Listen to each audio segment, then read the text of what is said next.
Welcome to the Desert Sanctuary with Carl and Laura Forehand. Often when we have doubts about religion or simply want to ask questions, it can feel like we are wandering out into the desert. We would like to invite you to join our sanctuary, the Desert Sanctuary. We've tried to pick guests that would resonate with and challenge us and our fellow seekers here in the desert. We believe that a key to the journey is to keep asking good questions, and we believe that all stories are sacred.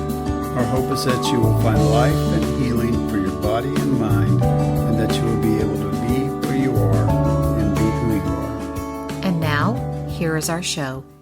Hi, welcome to the Desert Sanctuary podcast. I'm Laura Forehand, and we're back with Carl Forehand and talking about your latest book, Campfires in the Desert, a deconstruction travel guide. So we are ready for chapter 4, which after rereading it, re-listening to it, just a little bit of triggering stuff in there. So, but it's good because like we've been talking about, when you get triggered, it's time to sit with yourself and ask yourself why. So, yeah. Want to talk about that now? Well, no, we'll get to it, I'm Get to sure. it later. Yeah, I'm sure we'll get to it.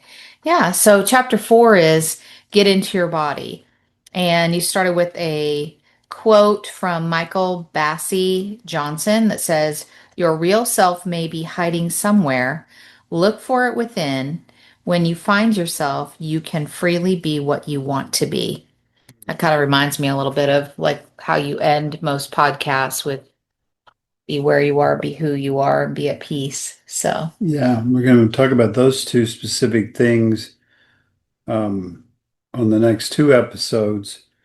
And this one specifically kind of gets into a little more detail that to be where you are, to know who you are, mm-hmm, right? mm-hmm, Involves getting into your body. mm-hmm, Our our bodies, we're taught sometimes by religion that they're inherently flawed, right? mm-hmm, right.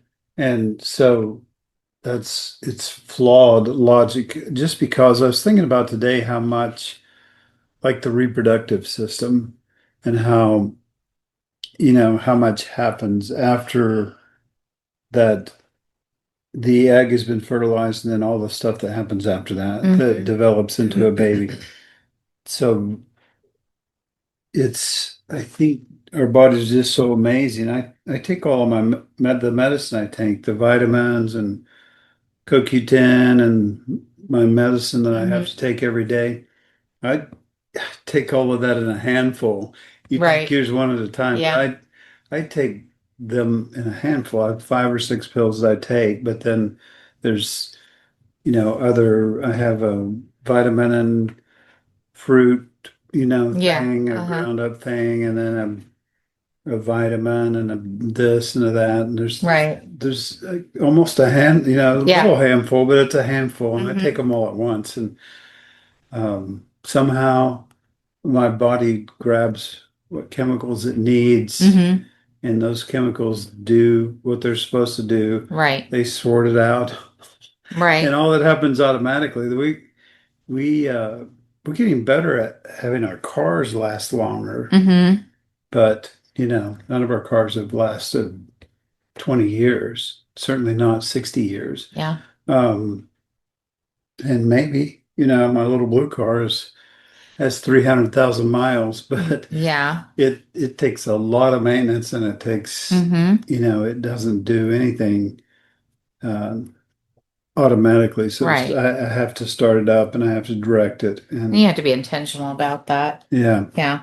so, but our bodies are amazing. That's why they communicate countless neural signals that Mm-hmm. enable our bodies to adapt to our surroundings and our Mm-hmm. feelings. Might be jumping ahead a little here. Um, the brain decodes, reacts, and guides based on what signals it gets. Um, we get signals of pain as Mm-hmm. an early warning signal, and it warns us also when we're in danger, Yeah. right? And I haven't read a lot about it, but you may have the gut brain, Mm-hmm. the other, parts of our body that scientists sometimes talk about them as Mm-hmm. their own little brain nervous system kind of thing Right. going on. There's two different types of nervous systems at least. Um, but and even there's a lot of talk today about people talking about how to develop your intuition, which we Mm. certainly didn't talk about in religion. Sometimes we talked about conscious, our conscience, Uh-huh. but we didn't talk about our intuition Right. too much. So anyway, Yeah. it's we have an amazing brain, but we also have amazing bodies Mm-hmm. that do all kinds of things through our senses and through what our brain's been trained to do, also through our DNA Mm-hmm. and things we've inherited. So it's an amazing process, way too amazing to say it doesn't matter. Right. And so we were kind of taught not to trust our body, not to trust our feelings, Mm-hmm. when in fact those are the very things that could heal us, Right. Right. right? Yeah, absolutely. Yeah. And those messages are, to stuff those things down. And so, but after leaving organized religion, we found out really how important it is to be in touch with those things, Hmm. be in touch with. It always amazed me in church, how there were messages that I heard about not like emotions or feelings are bad. I can't think of a more, robust term to use, but that they were bad. But I'm always like, but in the Bible, like, Jesus had emotion, Hmm. right? And so Right. that was always so confusing to me. But you mention in the Bible, oh my, you mention Give me in yeah, the book, the Bible I wrote. yeah, Yeah. right, about toxic beliefs and how they harm us. So I say we just dive into that. Sure. So, Sure. like, what are some of these toxic beliefs and how do they harm us? I mean, I think we've kind of scan the surface, we can say, yeah, if we stuff things down, they eventually come out sideways, so that can be detrimental to us. But you mentioned some things in particular in chapter 4, and one of them is, and you use quotation marks here, you can't trust yourself. So Right. talk a little bit about that Yes, we were as a, I'm sorry, talk about that as a toxic belief right. So and how it can harm it is us. a toxic belief Yeah. because it's one of those things that people are ignorant about, yet they want to give advice.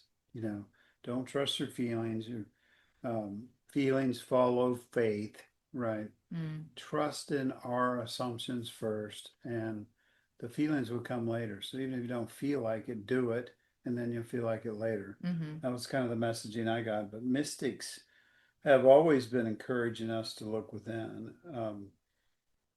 From I think the in the broader religious background, it's just innately flawed. Mm-hmm.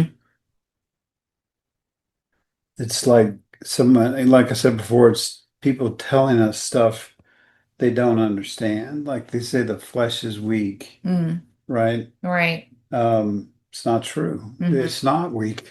Right. The flesh is not weak. And like I mentioned before, the reproductive system, uh, human life emerges from a female human being. Mm-hmm. And that to me is the most amazing thing. Plus, she has equipment to feed that baby in most Mm-hmm. cases, right? Mm-hmm. It's just an amazing chemical reaction. It's one of the most complicated things, of anything. And we say, well, that doesn't matter. It's just physical, right? You know, certainly God's up there orchestrating all this stuff and doing all this stuff, but really it's your body that's doing it. And if those people had a little more knowledge back when they were making these assumptions, they might have thought differently, right? Yeah, and I feel like, we talk about how we are, you know, what is the word? Something and wonderfully made. Yeah. What is that? Something in the Bible, Yeah. fear, Fearfully and wonderfully yeah, made. something like that.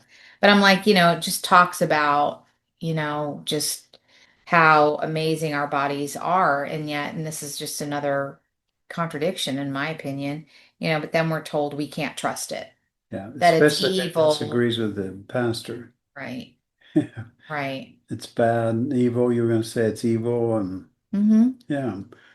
So as long as we can demonize it, then people lose trust in themselves.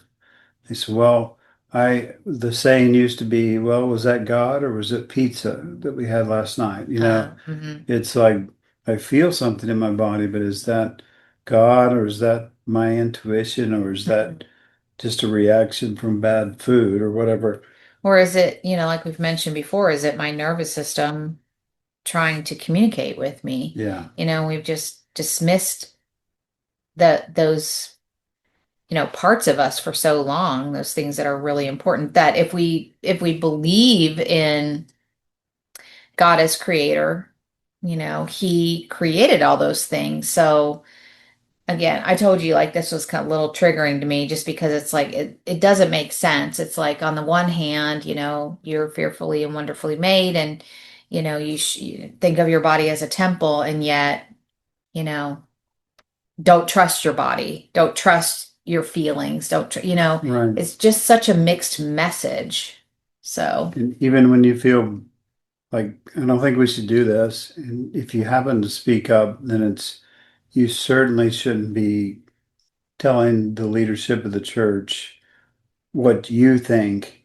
They may listen to you briefly, but ultimately they're just going to go with whatever their established doctrine is, and they're going to tell you to ignore your feelings, right, right? right. To that your body is sinful, that women's body is something that tempts men because men can't control themselves. We probably talk about purity Yeah. culture eventually, So, but well, we can jump into that because purity culture was the next thing that you mentioned. And, you had mentioned that, well, I'll let you start with what you talked about in that chapter. But I have to just preface everything by saying, I think the decisions that we made because of the purity culture that was out there were just all based in fear, mhm, right? So right, worried that it's just the thing that like just still gets me to this day is that we were so worried about our daughters, oh my goodness, if they got pregnant before they got married, or but we never like really thought about our son, right. right? We like so fell into that trap. I mean, and it again, it was just so contradictory. It's just like, I'll let you talk about what you want to talk about, but it's just looking back at it makes no sense to me. Yeah. And the whole purity culture is just based on a bad assumption Mm-hmm. made by essentially a teenager, as a young adult, right? Josh Harris wrote the book I Kissed Dating Goodbye. And so he became the leader for this movement of people. And um, especially in Baptist churches and things like that, he promoted courting instead of dating, right? Right. So don't even see your future spouse, or don't even talk to her, don't even date her. Just write letters to her father, and it goes back to, kind of an ancient history kind of thing of, Well, it's where kind of you like gave biblical. sheep for Yeah, your gave right? sheep for your wife, or Mm-hmm. whatever. And it was just kind of a gross thing, but it damaged a whole lot of people. Yeah. How many of the people we talked to that were survivors of abuse and were in cults and all that stuff, and they just pointed back to purity culture as one of the Mm-hmm. worst things that happened to them. We've got friends that say their their leadership in their church taught that if you had sex before marriage, you were like a used piece of gum, Mm-hmm. and I don't know what they expected you to do after that, because you're Mm-hmm. supposed to be a virgin when you got married and then be ready to go on your wedding night, and from Right. then on, whenever he said you should Mm-hmm. do, and all of that was gross. And it's based on ignorant thinking, and by ignorant I mean you just don't understand. You don't understand Yeah. how the body works. You don't understand that men can control themselves and that it's not women's fault when men rape women. Mm. And did I say that right? Yeah. And so, um, it's just women, if something happens, it's their fault. Um, Men come out kind of, but I don't think men in the end were very happy with this deal either, because it wasn't that, hey, my wife is attracted to me and she Mm. she wants to have sex with me, but she has to.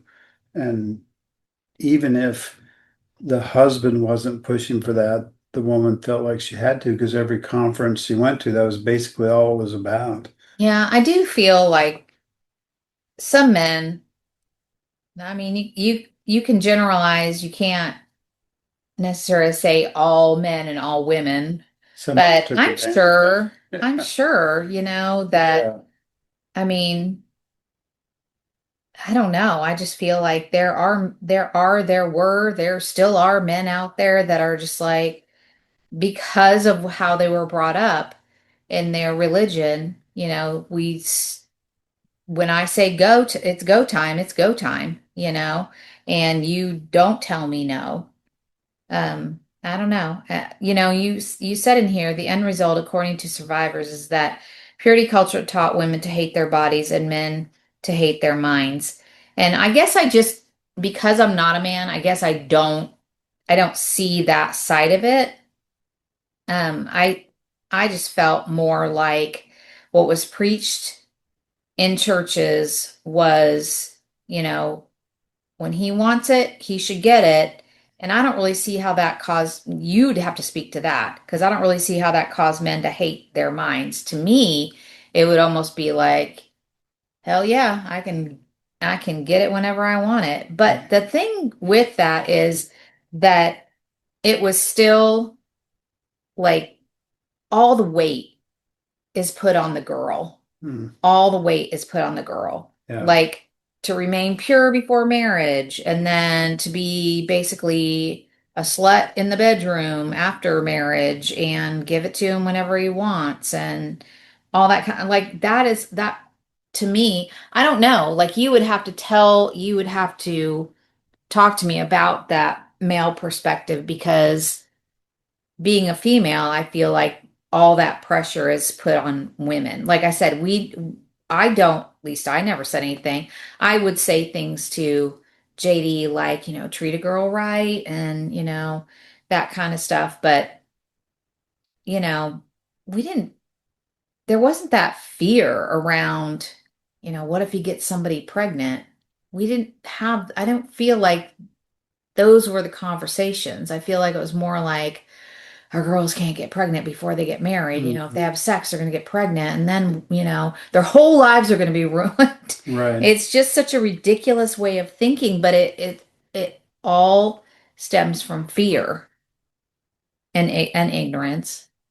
Yeah, and I think what what men ended up thinking, do they think, why do I think about this all the time? You probably think about this all the time because that's what you nurture.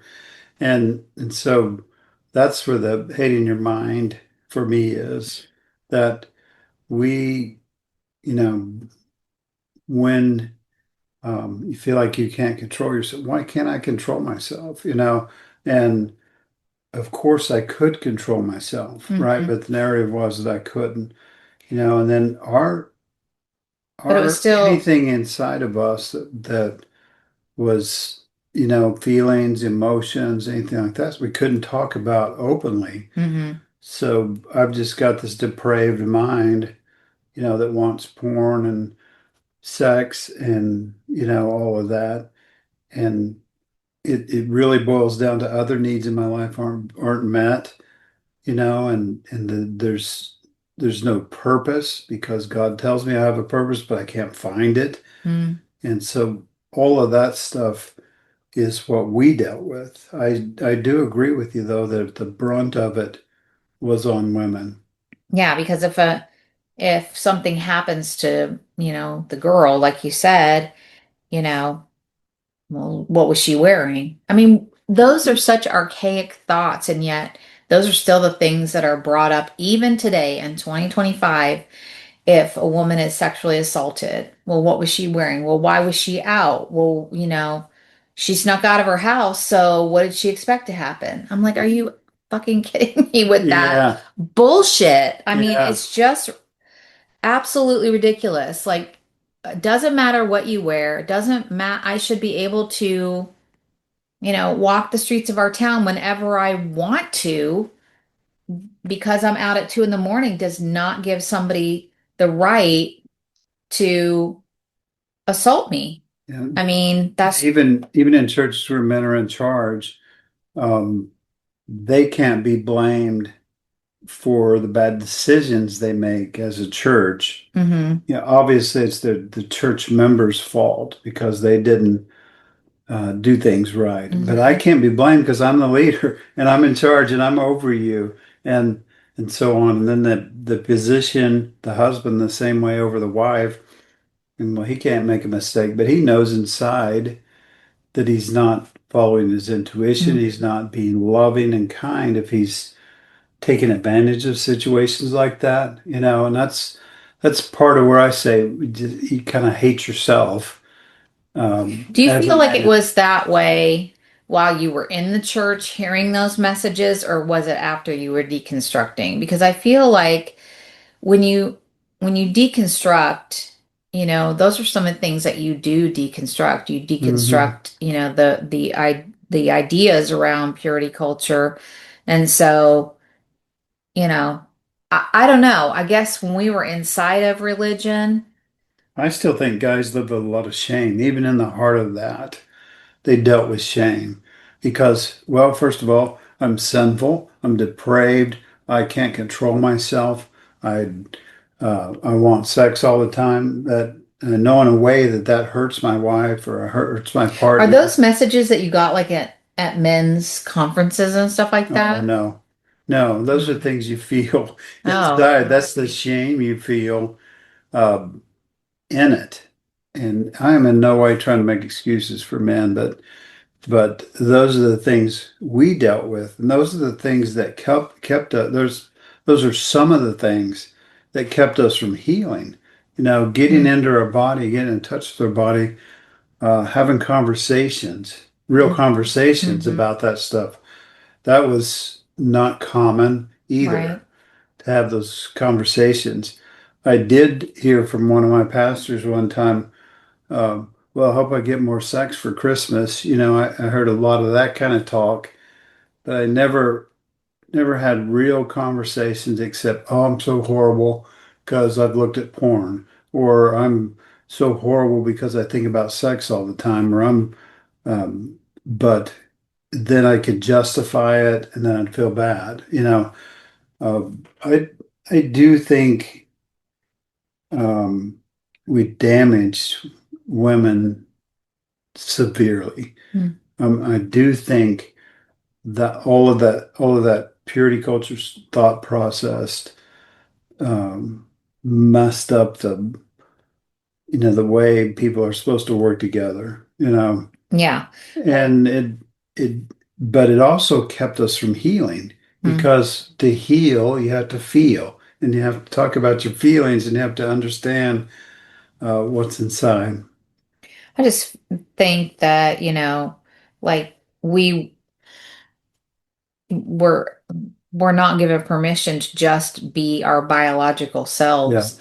I mean, if people would like look at just the biology of being a human, um, I mean, that doesn't mean like I'm giving like, oh, let's just, whatever, free love and 12-year-olds can go out and have sex. No, I think but you need to have those conversations with, your children about their body and why they have those feelings and that those feelings aren't bad. Yeah. How to Um, have a good sex life. We never had that talk. no, no, but Or you how to have know, a healthy, you know, relationship or or even just marriage. to, take care of yourself. Hmm. Because then if you do have sex outside of marriage, then it's very, it's in the dark. It's very secretive. Hmm. And then you do run into a lot of other, problems like pregnancy or disease and things like that. So, I mean, we just have to start saying this is part of our biology and let's talk about it. Let's have these conversations with our children. I do think that our kids' generation is definitely more open to that kind They're of doing stuff. better. I mean, of course they aren't in church, so I can't speak for like what's still happening in church because I don't know, but and And maybe some churches are a lot more um I don't know what the right word is, but there's more communication than in those types of churches than other churches. I have no idea. I think it's okay to talk about so it's okay to talk about your body, sex, intuition, feelings, and all of that without spiritualizing it. Mm, Because anytime you start to spiritualize, then you say, well, what are our beliefs that have to fit that? mm, You know what I mean? yeah, Like not how does a body function and work, and how does it store trauma, and how do we best serve our bodies and take care of our bodies and have healthy sex lives and healthy marriages and so on. When we spiritualize it, we just say, well, just don't do it. right. Trust God. God will do a miracle. God will bring you someone to love and all this thing. But don't trust your feelings Mm, because that's not spiritually. You need to trust God. Well, what does that mean? right. And anytime we spiritualize it, then we don't have the conversations we need to have. Well, Mm, maybe God will just fix my husband, or maybe God will just fix this situation, whatever, but not spiritualizing it, but understanding it. hmm Maybe if we'd have taken a few more minutes to do some research or study the brain or study Yeah. how our bodies work hmm or something like that. You Right. know, health class was demonized. Yeah. Remember that in the 80s and 90s? Yeah. It was just demonized. We shouldn't talk about the reproductive system. Kids just want to have sex. Well, I don't think that's true. Yeah. I think there's a lot of that kind of stuff where, well, if we talk about it, then that Means we're mean condoning it. we're condoning it. Yeah. Sorry, I didn't mean to take your No, words away. and that kind of leads into the next part of chapter 4, which is your body belongs to someone else. So, I mean, we've kind of been talking about that already, but Hmm. is there anything you want to add in that particular section? Yeah, I think that's horrible. It just is. Um, I think we should focus on we belong to each other um, because we want to belong to each other. Mm, And we have sex because we want to have sex. We're, both of us do. Where, and we also want, um, to have a healthy conversation in life and intimacy in a different way. hmm You know, I don't just want them to give me 25 tricks that are just like bringing flowers to my wife. hmm When we talk about how does our bodies respond? How does our nervous system work? And how does my past trauma affect my relationship? And hmm how does it affect our well-being and so on? But um, when you just kind of flat out say, well, you belong to the man, you belong to him. hmm It's like a possession, hmm and that's in no way where we want to go or where we need to go or what's Right. not going to benefit us. I think you have to remember that first your body belongs to To you. you,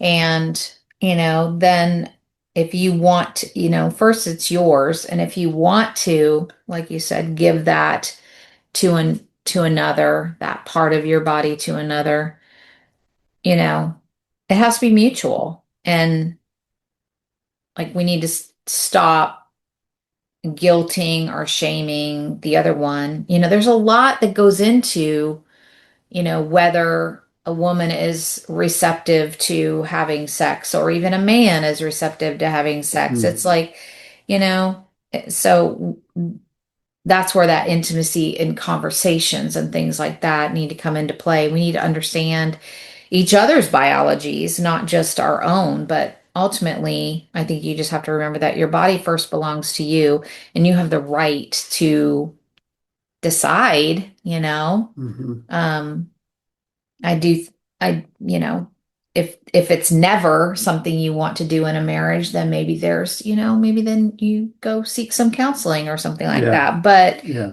you know, anyway, Explore some other strategies, get some yeah, counseling, do a yeah, lot of things yeah, with that. We've got to right. have the conversations, and it can't Hmm. just be that, well, you belong to me. Right, And didn't you hear what the pastor said the other right. night? You know, Yeah. that's And horrible. I And think women need to find a good female doctor, right? I mean, I'm 60 and I just found one, and I mean, she was, basically saying like it takes a while for women to warm up, like when it's time to have sex, and like there's no shame in that, right.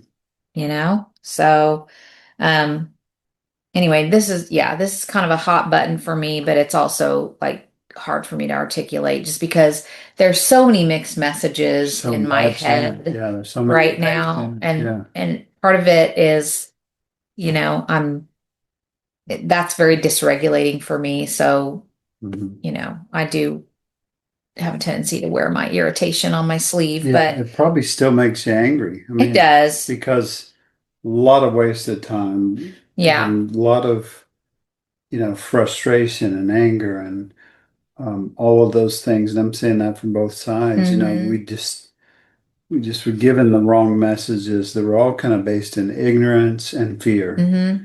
And when you start with talking about something you don't understand, and then um, and I'm talking about the church and what we experience. Talking about something you don't understand, and also starting from a place of fear. I hope our Mm-hmm. daughters don't get pregnant, um, and so on. Yeah. They used to tell women also that your husband won't cheat if you have sex with him enough. You know, where if he's cheating, there's some other But again, that goes problems. back, right? Then it all falls back on the woman. That's right. So if he cheated, you weren't meeting his needs. I mean, that's the kind of stuff that just gets my blood boiling, because it's just like, I mean, I just feel like It's tremendous. the women just don't, like, we can't win for losing. So Yeah. one last question that I kind of had as we kind of close this was a question that you have at the end of this chapter, as I was listening to the audiobook. So my question to you is, how can we cultivate trust in ourselves after being bombarded with toxic messaging? So, you know, how do we heal from that? I mean, I I think, believe healing is possible. I really do. Um, well, first of all, I think since we've been, once you separate from religion, you don't have to say, I don't have to fit everything I say into this framework of my belief system. mhm, Once you say, I'm still examining my beliefs, I'm looking at, um, what I think and feel about things, so I don't have to fit it into a belief system. Now I can explore, and then you and I can have conversations about, well, how do you feel about that? No, don't, not what you're supposed to say, not what, you know, you're afraid not to say or whatever, but what do you really feel about that? mhm, What is it? I mean, what do you know about that based on your own body? What do you know about that based on your intuition? What do you know about that based on how you feel? mhm, And so then we start from there. And then, since once we can go inside and trust ourselves and begin to explore mhm, ourselves, mhm, essentially, then we can find the things that are broken in there. And mhm, maybe, um, the reasons for some sexual dysfunction, and maybe the reasons for um, some of our strife and struggles was inside all the time. And Mm, we just weren't allowed to explore that. right. And when we did, it was kind of murky and scary, and we didn't, it wasn't easy. And so we backed back off and said, well, maybe I'll just follow the church. That's safe. I won't go to hell. I won't get thrown out of the church, and all those things. And that was safer, but, it also harms people, Right. and it leads to frustration and anger and shame and Mm-hmm. bitterness and all kinds of things. Yep. And, we as 60-year-old white middle class, whatever we are, and just still working on these Mhm. things, trying to repair, the damage and what we Yeah. inherited from our parents and those kind of Mm-hmm. things, and what we inherited from our belief systems and what we experienced within the church and what we experienced in marriage and raising kids. Mm-hmm. So we've got to go inside, Yeah. and learn to trust what we feel. And, Mm-hmm. and intuition works hand in hand with trusted guides. If, we will find the right guides if we're on the right journey, Mm-hmm. right? If we're just saying, well, what's my belief system that my parents handed down to me, then you're not going to get good answers because you're Yeah. just going to get the assumptions of the past. Mm-hmm. But if there's another person like us that's seriously examining then their thoughts, their feelings, their emotions, how they feel inside, and how to get healing, then we may be able to benefit from Mm-hmm. them. Sometimes that's a trauma-informed therapist, right? Mm-hmm. Or another couple that's went through purity culture and now Right. is discovering their inner self. Mm-hmm. And we really focused in on purity culture today, but also um, just healing, Yeah. right? Right. I mean, we've got to go inside to do that. Right. Yeah. Well, this is kind of a heavy chapter for me, but good for me to go through it, you know. But again, for the listeners, please check out this book. I think it's just going to really challenge a lot of things that maybe, like you said, Carl, that you inherited or you've learned in your spiritual institutions or whatever. Um, it's called Campfires in the Desert. It's a deconstruction travel guide. Again, you can get it on Audible. I got it for free because I have a subscription for Audible. I don't know if that was a fluke or what, but it's worth a try if you got an Audible subscription. But you can also get it on Kindle for 99 cents, and the audiobook is 5.99. So Yeah. definitely worth. The printed book I was $9.99, I think, so Hmm, it's fairly cheap as well. yeah. It's a 250-page book, so it's Hmm. a decent sized book. And it has those questions Questions at at the the end, end, yeah, which, help you kind of work out some of the wrestling you might be doing. Journaling is always a good thing when yeah. you're trying to figure stuff out. I think people will get a lot out of the book if they don't go into it. One guy said, "Well, I read the book and you mentioned the divine or Hmm. something, which I don't use that word anymore. It must have been, a writing that I got from Hmm. another." Hmm. Another book, another one of my books that I pulled into this, Hmm.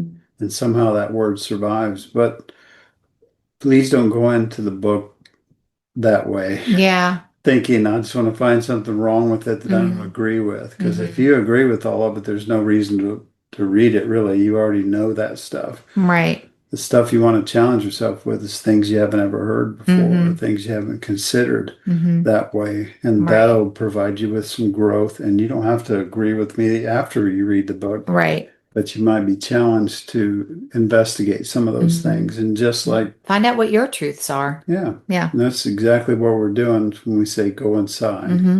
is we want to find out who we are Hmm. and what we're about and what's our truth. Yeah. Awesome.